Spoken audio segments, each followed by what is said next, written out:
बताओ, टाइम तो निकालना पड़ेगा ना। गाड़ी रोक के अगर बात कर रहे हैं तो इतना टाइम निकाला आपके लिए। आप हमारी बेगम हो। क्या बोला तूने? आपके लिए नहीं निकालेंगे तो किसके लिए निकालेंगे? करना जानते आपको हैं तो। क्या लगता है इंडिया पाकिस्तान के ताल्लुकात बेहतर होने से क्या फायदा हो सकता है? कोई फायदा नहीं होगा। मुझे तो फायदा ये होगा कि मैं हिंदुस्तान आऊंगी, बहुत से झुमके, ज्वेलरी, साड़ियां, सब कुछ खरीदूंगी, अच्छे अच्छे खाने खाऊंगी, आप लोग की अच्छी अच्छी जगह घूमूंगी और फिर वापस आ जाऊंगी। उसके लिए हिंदुस्तान और पाकिस्तान के ताल्लुकात बेहतर करने की जरूरत नहीं है। कल ही फ्लाइट पकड़ो, दुबई आओ, दुबई से सीधा दिल्ली आओ और फिर मैं घुमा दूंगा। ये सब फरमाइशें तो तुम्हारी पूरी हो जाएगी। विशाल हेलपाती जी कह रहे हैं बंटी भाई मेविश जी से नाराज थे क्या? आप ही बताइए कि आप नाराज थे? नहीं नहीं, मैं कोई नाराजगी, बेगमों से किस बात की नाराजगी भाई? ये बिल्कुल भी दगाबाज धोखेबाजी वाली कोई बात नहीं है। कोई ऐसा मैंने कोई वादा नहीं किया जो मैंने पूरा ना किया हो। हेलो, अस्सलाम वालेकुम, नमस्ते एंड सत श्री अकाल व्यूअर्स। आप लोगों का इंतजार खत्म हुआ। मैं कब से कमेंट्स पढ़ रही थी, बहुत ज्यादा तावले बजा रहे थे लोग और कह रहे थे कि आप कभी टाइम पे नहीं होती, आपका टाइम बहुत खराब है। तो उसकी रीजन ये है कि बंटी जी को कहीं काम था और हमें उनका वेट कर रही थी, लेकिन मैं कमेंट्स पढ़ रही थी। थैंक यू सो मच कि आप लोग इतना प्यार करते हैं। इतनी सारी आप लोगों की मोहब्बतों का बहुत शुक्रिया। Thank you so much Bunty ji, आपने मेरे और मेरी ऑडियंस के लिए टाइम निकाला। अब बताओ, टाइम तो निकालना पड़ेगा ना। गाड़ी रोक के अगर बात कर रहे हैं तो इतना टाइम निकाला आपके लिए। आप हमारी बेगम हो। आपके लिए नहीं निकालेंगे तो किसके लिए निकालेंगे? थैंक यू सो मच यार, थैंक यू एक्चुअली सो में मच, क्या है, प्लेयर इज आज ऑल हमारे माइन। एक्चुअली हमारे असल में हमारे उधर क्या आज शादी का फंक्शन है। तो डीजे की आवाज चल रही है तो आपको कॉपीराइट आता, तो इसके लिए मैं थोड़ा दूर आ गया हूँ वहाँ हाँ, सदके जाए। से। अरे, बहरहाल Bunty ji, thank you so much, thank you so much. और व्यूवर्स, आप लोगों के इतने ज्यादा इसरार पे मैंने इन मसरूफ इंसान से टाइम लिया है। इनको इतना ज्यादा बोल बोल के यार अब दे दो, आज बहुत हो गया मजाक, इतने दिनों से वेट कर रहे हैं सब।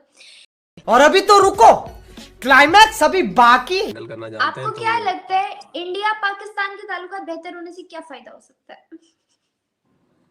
कोई फायदा नहीं होगा। पाकिस्तान की फितरत है, पीठ में छुरा घोंपना, वो घोपेगा ही घोपेगा। मुझे तो फायदा ये होगा कि मैं हिंदुस्तान आऊंगी, बहुत से झुमके, ज्वेलरी, साड़ियां, सब कुछ खरीदूंगी, अच्छे अच्छे खाने खाऊंगी, आप लोग की अच्छी अच्छी जगह घूमूंगी और फिर वापस आ जाऊंगी। उसके लिए हिंदुस्तान और पाकिस्तान के ताल्लुकात बेहतर करने की जरूरत नहीं है। कल ही फ्लाइट पकड़ो, दुबई आओ, दुबई से सीधा दिल्ली आओ और फिर मैं घुमा दूंगा। ये सब फरमाइशें तो तुम्हारी पूरी हो जाएगी। इसके सारी लिए दो देशों के ख्वाहिशात मसलों की जरूरत नहीं है। सारी ख्वाहिशात का एपिसेंटर। विशाल हेलपाती जी कह रहे हैं बंटी भाई मेविश जी से नाराज थे क्या? आप ही बताइए कि आप नाराज थे? नहीं नहीं, मैं कोई नाराजगी, बेगमों से किस बात की नाराजगी भाई? तो मैं तो ना बाहर गया हुआ था 3 दिन के लिए, रणथुम्बर गया हुआ था टाइगर रिजर्व सेंटर देखने के, वो रिजर्व टाइगर देखने के लिए, रणथंभौर। और फिर काम में बहुत बिजी रहते हैं तो टाइम नहीं मिल नहीं पाता है। और बेगम से भी अभी बात हो रही है, जिस टाइम लास्ट टाइम वीडियो में थी आज हुई है ना। कोई हाय हेलो कुछ हाँ, नहीं। दरमियान में कोई कांटेक्ट नहीं हुआ हमारा। पता नहीं लोगों को क्या लगता है। खैर, अच्छा बंटी जी, मुझे एक और बात बताइए। इंडिया के लोगों को पाकिस्तान जो के भी अंदर लगता जो है अच्छा लगता है, सच्चा लगता है। बस तुम्हें थोड़ी सी पाकिस्तानी फितरत है ना तुम्हारे अंदर, वो वाली दगाबाजी वाली। हम हिंदुस्तानी तो बड़ा प्रेम करते हैं, सबके वेलकमिंग है। इसका सीधा साधा उदाहरण तुम सीमा हैदर को देख सकती हो। 4 बच्चे लेके आई है, फिर भी देखो कितना मान सम्मान इज्जत उसको मिली है हिंदुस्तान से, नहीं कितना नहीं, प्यार मिला है। मैं बिल्कुल भी दगाबाज धोखेबाजी वाली कोई बात नहीं है। कोई ऐसा मैंने कोई वादा नहीं किया जो मैंने पूरा ना किया हो। अपनी ऑडियंस के साथ भी मैं जितनी कमिटमेंट्स करती हूँ अपनी तरफ से सारी फुलफिल करती हूँ। मुझे बंटी जी, अभी आपने मुझे, जो मैं लास्ट टाइम आपसे टाइम ले रही थी, तो आपने मुझे बताया था कि आप सफारी उसमें निकले हुए हैं, पता नहीं कोई जंगल में विजिट वगैरह के लिए। टूरिज्म को बहुत ज्यादा प्रमोट किया जाता है इंडिया के अंदर। आप मुझे बता सकते हैं कौन कौन सी ऐसी जगह है जो टूरिज्म स्पॉट्स है इस वक्त, अगर किसी को विजिट करना हो पाकिस्तान से तो? पाकिस्तान से विजिट करना है तो सबसे पहले उसको अयोध्या राम मंदिर में आना चाहिए। सबसे पहले अपने शीश नवाना चाहिए। और सबसे पहले आते ही जय श्री राम का नारा बुलंद करना चाहिए। और टोपी और जो भी वो पहनते हैं, छोटे भाई का पजामा, बड़े भाई का कुर्ता उतार के सरयू में बहा देना चाहिए। सबसे टूरिस्ट पैलेस उसके लिए वो है, सबसे पवित्र स्थान वो है। और ये इस साउथ एशिया में जितने भी, चाहे बांग्लादेशी हो, चाहे पाकिस्तानी हो, चाहे इंडियन हो, चाहे अफगानी हो, सबके प्रभु श्री राम ही है। तो उससे बढ़िया टूरिस्ट स्पॉट पाकिस्तानियों के लिए कोई नहीं हो सकता। सरयू में जाए, अपने जितने भी पाप है उनके सारे धुल जाएंगे, फिर प्रभु राम के दर्शन करें। फिर उसके बाद हिंदुस्तान में बहुत सारी जगह है घूमने के लिए। और जैसे कि मैं अभी गया था रणथंबोर, तो वहां पर बाग देख सकते हो तुम, वहां फोर्ट है, एक किला है, वो अजय किला था, मतलब 800 साल तक उसको कोई नहीं जीत पाया था। 1300 के सन 1305 के अंदर अलाउद्दीन ने उस पर हमला किया। और यादवों का किला है, वो यादव वंश नहीं चला के रखा था, 800 साल तक कोई नहीं जीता। तो मैं आपको एक कमाल की चीज बताता हूँ। तो उस किले के अंदर है ना 200 साल तक मुगलों ने राज किया, मतलब मुसलमानों ने राज किया।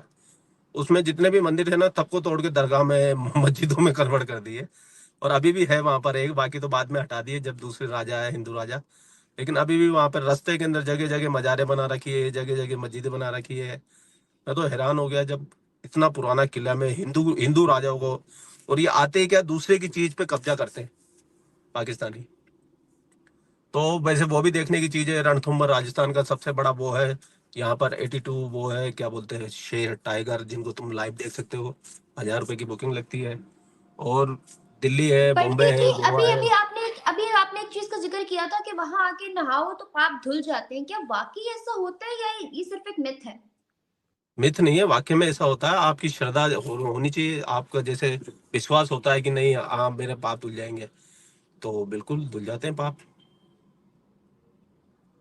आपका मन निर्मल हो वाह। जाता है, मन शांत हो जाता है, आपको खुशी होती है। फिर इसके बाद आपको कोई पाप नहीं करना होता है कि भाई अब मुझे कोई भी ऐसा काम नहीं करना है जिससे मुझे दोबारा नहाना पड़े। वैसे पाप धोने के लिए गंगा जी का काम ज्यादा पावरफुल है। वैसे सरयू नदी से भी हो जाएगा काम, क्योंकि वहां राम जी है। आपका तो अच्छा, वैसे भी हो जाएगा। मुझे एक बात जाननी है। तमाम मुस्लिम कंट्रीज जो है, जितनी भी इस वक्त 56 57 मुस्लिम कंट्रीज हैं, वो सब इंडिया के साथ अच्छे रिलेशंस चाहती हैं, लेकिन पाकिस्तान इस्लाम का करता धरता बनने के बावजूद भी जो है उस तरह से उनके साथ ताल्लुकात बेहतर नहीं कर पा रहा। अब आप ओमान को देख लें कि ओमान का जो है ना दुक्कम पोर्ट उन्होंने इंडियन नेवी के नाम कर दिया।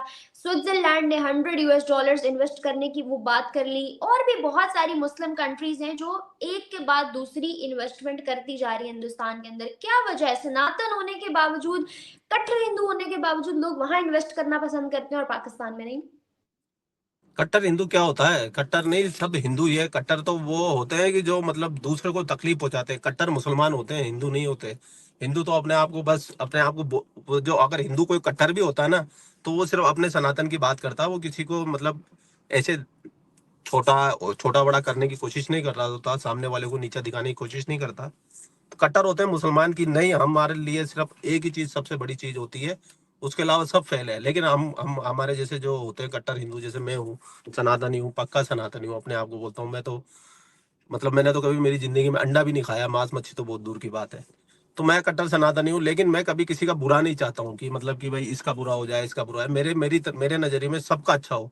इसी तरीके से हिंदुस्तान की जो नीतियां है, जैसे आपने कहा कि मुस्लिम देशों के साथ में अच्छी बनती है, तो मुस्लिम देशों में वो जो असली मुसलमान है ना, जिन्होंने सऊदी अरब के मोहम्मद साहब के वंशज है, वो तो सीधे साधे इंसान बनते जा रहे हैं। यूएई वालों को देख लो।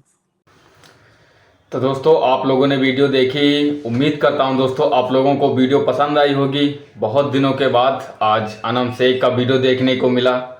अभी जो पाकिस्तान में कुछ अजीब सा हुआ है, पाकिस्तान आर्मी के द्वारा जो इंडिया बेस्ड कंटेंट बना रहे थे और कुछ अच्छे काम कर रहे थे, शायद उनके जो चैनल तो नहीं आई थिंक बैन हुए हैं, बट उनको कुछ रगड़ा गया है कि आपको ऐसा काम मत करिए, आप भारतीयों की तारीफ मत करिए, खास करके आप मोदी जी की तारीफ मत करिए।